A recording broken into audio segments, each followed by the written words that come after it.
Cervejaria pernambucana, novo rótulo, a Capunga APA.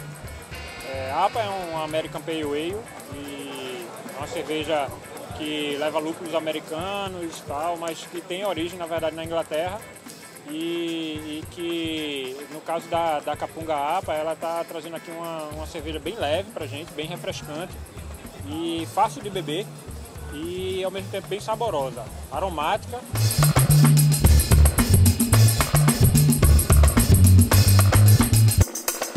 Lançando aqui essa American Pale Ale hoje e a gente está aguardando só a chegada de insumo para produzir aquela Black IPA que a gente lançou, a cabulosa, em larga escala. A gente vai fazer agora 1000 litros dela, com aquele corpo, aquele aroma, equilibradíssima, uma cerveja que, apesar de ter poucas aqui em Recife, mesmo de outros estados, entendeu? E esse é o espírito da Capunga, cara. A gente gosta de pegar estilos aí, feito a gente tá fazendo com essa APA aqui hoje. A gente tá com um plano de fazer uma IPA inusitada aí com o lúpulo Simcoe. A gente tá começando a abastecer os pontos de venda com a long neck da Lager.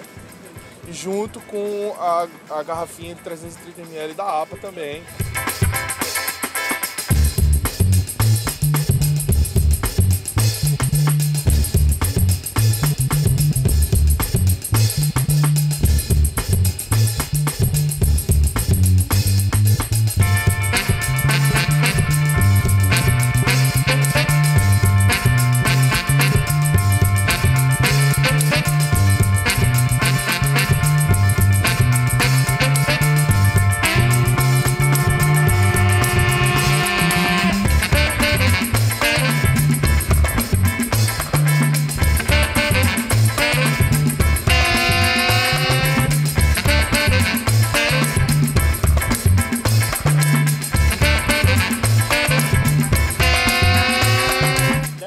Qualquer situação.